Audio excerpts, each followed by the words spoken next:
Hello guys, మనకి India versus England Rajkot వేదికగా ఈరోజు థర్డ్ టీ20 జరగబోతోంది. అయితే మరి ఆల్రెడీ లాస్ట్ 2 మ్యాచెస్లో చూసుకుంటే మన వాళ్ళు గెలిచారు. అయితే ఈ ఒక్క మ్యాచ్ గెలిచారంటే ఇంకా 3 మ్యాచెస్ ఉన్నాయి. ఆ 3 మ్యాచెస్లో ఒక్క మ్యాచ్ గెలిచిన చాలు మన వాళ్ళు. సో ఇంకో సిరీస్ అయితే మన ఖాతాలోకి వచ్చేసింది. అయితే మరి ఇంగ్లాండ్కి మాత్రం ఇది డూ ఆర్ డై మ్యాచ్ అని చెప్పాలి. ఎందుకంటే ఈ మ్యాచ్ కనుక వాళ్ళు ఓడిపోయారంటే ఆటోమేటిక్గా సిరీస్ మనకు వచ్చేసింది. సో మిగతా 2 మ్యాచెస్ గెలిచినా సరే సో వాళ్ళు సిరీస్ ఓడిపోతారు. సో అందుకని చెప్పేసి ఈ మ్యాచ్ ఖచ్చితంగా ఇంగ్లాండ్కి గెలవాల్సిన మ్యాచ్. సో మరి అయితే ఎక్కువ ప్రెషర్ మాత్రం ఖచ్చితంగా ఇంగ్లాండ్ మీద ఈరోజు ఉండిద్ది.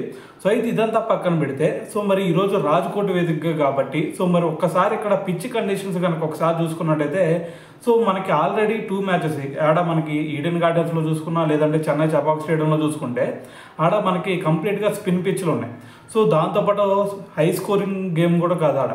సో అయితే మరి ఇప్పుడు రాబోయే ఈ రాజ్కోట్ వేదికగా చూసుకున్నట్టయితే సో ఖచ్చితంగా ఈరోజు 200 యావరేజ్ స్కోర్ చూసుకున్నా కానీ ఇక్కడ 200 ఉంటుంది.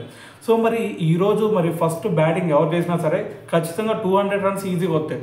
సో అంటే ఇక్కడ బ్యాటింగ్కి అనుకూలించే పిచ్ అని చెప్పాలి ఈరోజు. సో కాబట్టి ఈరోజు ఖచ్చితంగా ఒక 200 స్కోర్ అయితే మరి ఎవరి నుంచి అయినా ఎక్స్పెక్ట్ చేయొచ్చు. సో అయితే అదంతా పక్కన పెడితే మరి ఇక్కడ ఫస్ట్ టాస్ గెలిచిన బ్యాట్స్మెన్ మరి బ్యాటింగ్ తీసుకుంటే బాగుండిద్దా బౌలింగ్ తీసుకుంటే బాగుండిద్దా అంటే ఖచ్చితంగా మనం ప్రీవియస్ స్టాట్స్ చూసుకున్నట్టయితే ఇక్కడ ఫస్ట్ బ్యాటింగ్ చేసిన వాళ్ళు మొత్తం ఇక్కడ 5 మ్యాచెస్ ఆడితే సో దీంట్లో ఫస్ట్ బ్యాటింగ్ చేసిన వాళ్ళు 3 మ్యాచెస్ 3 టైమ్స్ గెలిస్తే దాని తర్వాత ఫీల్డింగ్ చేసిన అంటే చేసింగ్ చేసిన టీము 2 మ్యాచెస్ గెలవడం జరిగింది. సో దీన్ని బట్టి అయితే మరి పెద్దగా డిఫరెన్స్ అయితే ఏం కనిపించట్లేదు. కానీ లాస్ట్ 2 మ్యాచెస్లో చూసుకుంటే ఫస్ట్ చేసింగ్ ఎవరైతే చేస్తున్నారో వాళ్ళే గెలవడం జరిగింది. సో దీన్ని బట్టి మరి అది కాక ఈరోజు ఏదన్నా డ్యూ ఫ్యాక్టర్ ఏమన్నా వచ్చిద్దా అనే దాని గురించి కూడా మరి ఆలోచించాలా. సో ఏదేమైనా సరే మరి ఫస్ట్ ఇక్కడ డ్యూ ఫ్యాక్టర్ ఏదన్నా వస్తే ఖచ్చితంగా ఫీల్డింగ్ తీసుకునే ఛాన్సే ఉండిద్ది టాస్ గెలిచిన కెప్టెన్. సో అయితే అదంతా పక్కన పెడితే మరి ఇక్కడ టాస్ అనేది మరి అంత ఇంపాక్ట్ క్రియేట్ చేయకపోవచ్చు అని అయితే చెప్పాలి. సో దాంతోపాటు ఇందాక చెప్పాం ఇక్కడ హై స్కోరింగ్ వెన్యూ అని చెప్పేసి. సో అయితే మరి ఇంగ్లాండ్ వాళ్ళు ఈరోజు బాల్ క్రికెట్ మరి ఈరోజు ఫలించిద్దా లేదా అనేది అయితే ఖచ్చితంగా చూడాల్సి ఉంటుంది. సో మరి ఇటువంటి పిచ్చెస్ మీద దాంతోపాటు ఇక్కడ స్పిన్నర్స్కి అంతగా అనుకూలించని పిచ్చులు. సో మరి పేస్ బౌలర్స్కి వాళ్ళు అంతగా స్ట్రగుల్ అయ్యే ఛాన్స్ అయితే ఉండదు. సో ఖచ్చితంగా ఈరోజు మరి వాళ్ళు బాల్ క్రికెట్ మరి ఫలించిద్దేమో అని అయితే చెప్పాలి. సో అయితే మరి దాని తర్వాత చూసుకుంటే మరి ఇక్కడ ప్లేయింగ్ లెవెన్లో కనుక ఒక్కసారి మనం లుక్ అయితే సో వాళ్ళు ఆల్రెడీ వాళ్ళ ప్లేయింగ్ లెవెన్ ఆల్రెడీ అనౌన్స్ చేసేసారు. సో లాస్ట్ టైం ఏదైతే ప్లేయింగ్ లెవెన్ ఉందో అదే ప్లేయింగ్ లెవెన్తో మళ్ళీ ఈరోజు రాబోతున్నారు. సో మరి లాస్ట్ టైం చూసుకుంటే మరి వాళ్ళకల్లే జెమీ స్మిత్ దాని తర్వాత కార్స్. సో వీళ్ళిద్దరు చూసుకుంటే ఒక అగ్రెసివ్ ఇంపాక్ట్ అయితే చూపించారు వాళ్ళు. సో ఆడింది కొన్ని బాల్స్ అయినా సరే సో జెమీ స్మిత్ చూసుకుంటే 2 సిక్స్లు కొట్టాడు. దాని తర్వాత కార్స్ చూసుకుంటే వెంటనే 3 సిక్స్లు కొట్టాడు. సో వాళ్ళిద్దరు కనుక కొంచెం ఉన్నట్టయితే కొంచెం సేపు కనుక గ్రీజ్లో ఉన్నట్టయితే వాళ్ళ స్కోర్ ఎక్కడికి వెళ్ళిపోయింది. సో మరి ఈ మ్యాచ్లో వాళ్ళు ఏదన్నా అదే ఏంటంటే చూపిస్తారా లేదనే చూడాలి. దాని తర్వాత మనం అప్ ది ఆర్డర్లో చూసుకుంటే మనకి Philip Salt. So Philip Salt బాగా స్ట్రగుల్ అవుతూ ఉన్నాడు. దాని తర్వాత చూసుకుంటే బెండకెట్ నుంచి ఒక మంచి అగ్రెసివ్ ఇన్నింగ్స్ రాలేదు. దాని తర్వాత మరి వాళ్ళ కెప్టెన్ జాస్ బట్లర్ తప్ప వాళ్ళకల్లే సరైన ఇన్నింగ్స్ ఆడిన బ్యాట్స్మెన్ ఎవరు కూడా లేరు ఇప్పటి వరకు. సో మరి ఈ రోజు కూడా మరి జాస్ బట్లర్కి ఎవరైనా సరే మరి సపోర్ట్ అందించి సో మనకల్లే ఎలాగైతే మరి తిలక్ వర్మ చివరి వరకు ఆడాడో సో వాళ్ళకల్లే చూసుకుంటే ఒక్క బ్యాట్స్మెన్ కూడా చివరి వరకు ఆడదాం అనే ఇంటెంట్తో ఆడట్లేదు. సో ఫస్ట్ నుంచి వచ్చామా కొట్టామా వెళ్ళామా అనే ఇంటెంట్తో ఆడుతూ ఉన్నారు. సో మరి ఇటువంటి సినారియోలో మరి ఈ రోజు కూడా అదే సినారియో క్రియేట్ చేస్తే ఖచ్చితంగా మళ్ళీ ఈ మ్యాచ్ కూడా మన వాళ్ళకి గెలవడం కన్ఫామ్ అని చెప్పాలి. అయితే మరి వాళ్ళకల్లే బౌలింగ్ విషయంలో కనుక ఒకసారి మాట్లాడితే వాళ్ళకల్లే బౌలింగ్లో ఆల్రెడీ ఫస్ట్ మ్యాచ్లో జోఫ్రా ఆర్చర్ మంచిగా వేశాడు. జోఫ్రా ఆర్చర్ అలాగే మార్క్వుడ్ వీళ్ళిద్దరి నుంచి మంచి బౌలింగ్ వేశారు వీళ్ళిద్దరు. అయితే దాని తర్వాత ఫస్ట్ మ్యాచ్ అయిపోయిన తర్వాత జోఫ్రా ఆర్చర్ ఒక స్టేట్మెంట్ ఇచ్చాడు. సో మాకు వాళ్ళు ఏదో అదృష్టవశాత్తు వాళ్ళు గెలిచారు. సో మాకు చేతుల్లో బాల్ పడకుండా కొంచెం పక్కన పడినాయి. సో అందుకని చెప్పేసి వాళ్ళ బ్యాట్స్మెన్స్ అవుట్ అవ్వలేదు. సో సెకండ్ మ్యాచ్లో ఖచ్చితంగా మేము వాళ్ళ మీద డామినేట్ చేస్తాం అని చెప్పేసి ఒక స్టేట్మెంట్ వదిలాడు. సో దాని తర్వాత మరి సెకండ్ మ్యాచ్లో ఏం జరిగింది అనేది మీ అందరూ చూశారు. సో మరి ఇదే జోఫ్రా ఆర్చర్ని చితక్కొట్టుడు కొట్టేశారు మనోళ్ళు. సో దాంట్లో మరి తిలక్ వర్మ మెయిన్గా అని చెప్పాలా. సో అయితే మరి జోఫ్రా ఆర్చర్ నుంచి సెకండ్ మ్యాచ్లో అంత మంచి ఇంటెంట్ అయితే రాలేదు. సో దాని తర్వాత మార్క్వుడ్ చూసుకున్నట్టయితే 150 టచ్ అవుతున్నాడు. సో మరి అతను కొడతాం కొంచెం మన వాళ్ళు స్ట్రగుల్ అవుతున్నారని చెప్పాలా. సో ఏదైనా సరే మరి అంత పేస్ అటాక్తో ఆడాలి అంటే కొంచెం కష్టమే. సో అయితే మరి ఈరోజు మరి ఇది పేసర్స్కి అనుకూలించే పిచ్ కాబట్టి సో ఈరోజు ఖచ్చితంగా జోఫ్రా ఆర్చర్ దాని తర్వాత మార్క్వుడ్ వీళ్ళిద్దరి నుంచి ఒక మంచి ఇంపాక్ట్ క్రియేట్ అయిద్దని అయితే అనుకుంటున్నాం. అయితే దాని తర్వాత మరి లాస్ట్ మ్యాచ్లో ఆదిల్ రషీద్ దాని తర్వాత లివింగ్స్టోన్ వీళ్ళిద్దరు కూడా మంచి బౌలింగ్ వేశారు. సో అందుకని చెప్పేసి చివరి వరకు కూడా వచ్చింది మనకి మ్యాచ్. సో దాని తర్వాత మరి ఈరోజు మరి ఖచ్చితంగా మరి లాస్ట్ 2 మ్యాచెస్లో ఫస్ట్ మ్యాచ్లో చూసుకుంటే 133 రన్స్కి ఆల్అౌట్ అయ్యారు. దాని తర్వాత చూసుకుంటే 166కి ఆల్అౌట్ అయ్యారు. సో మరి ఈ మ్యాచ్లో చూసుకుంటే అది కూడా మరి లాస్ట్ మ్యాచ్లో చూసుకుంటే మరి వాళ్ళు మన మీద గెలిచి ఒక సినారియో క్రియేట్ చేశారు.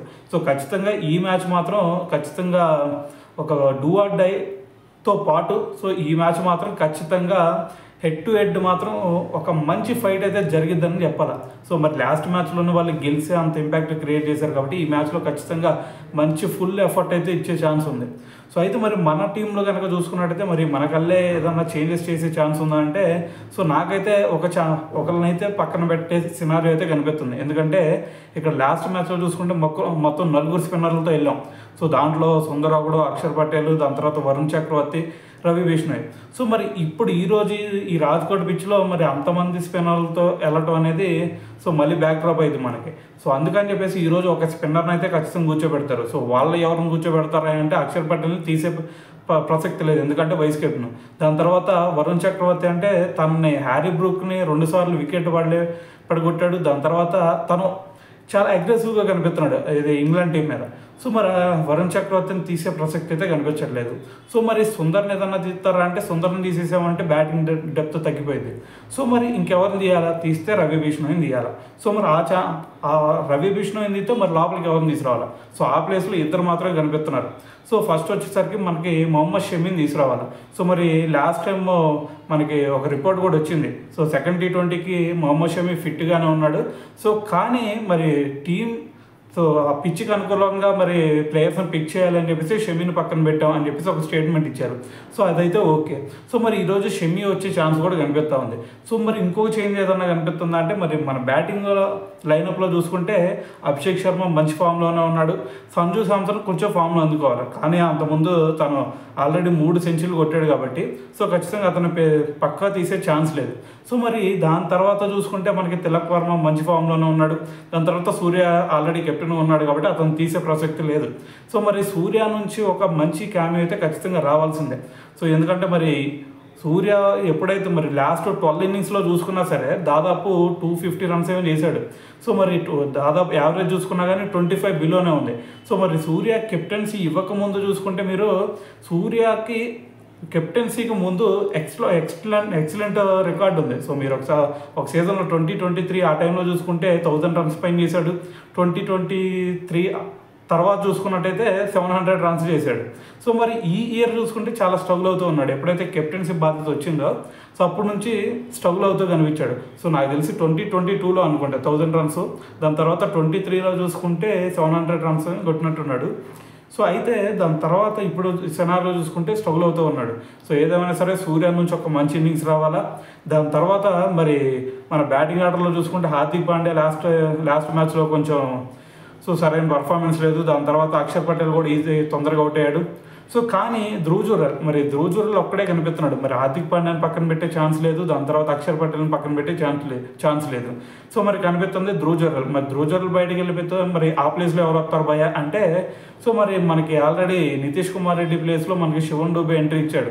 సో మరి శివన్ డూబే వచ్చే ఛాన్స్ ఉంది, ఎందుకంటే మనకి ఇక్కడ ఈ పిచ్లో బౌలింగ్ కూడా మరి పేసర్స్కి కూడా బాగా అనుకూలించింది కాబట్టి. సో దాంతోపాటు మరి శివన్ డూబే హార్డ్ హీటింగ్ చేయగలుగుతాడు, దాంతోపాటు బౌలింగ్ కూడా వేయగలుగుతాడు కాబట్టి శివన్ డూబే వచ్చే ఛాన్స్ కనిపిస్తుంది. సో అయితే మరి శివన్ డూబే మరి రీసెంట్గా రంజీ ట్రోఫీలో చూసుకుంటే అంత మంచి ఇన్నింగ్స్ కూడా ఆడింది లేదు. సో మొన్న రీసెంట్ మ్యాచ్ చూసుకుంటే ముంబై తరఫున 2 డక్అవుట్లు అయ్యాడు. సో మరి ఈ మ్యాచ్లో ఎలా ఆడతాడు అనేది చూడాలా. సో మరి అయితే ఈరోజు సినారీ అయితే ఇదన్నమాట. సో మరి చూద్దాం ఈరోజు ఎవరు గెలుస్తారు అనేది.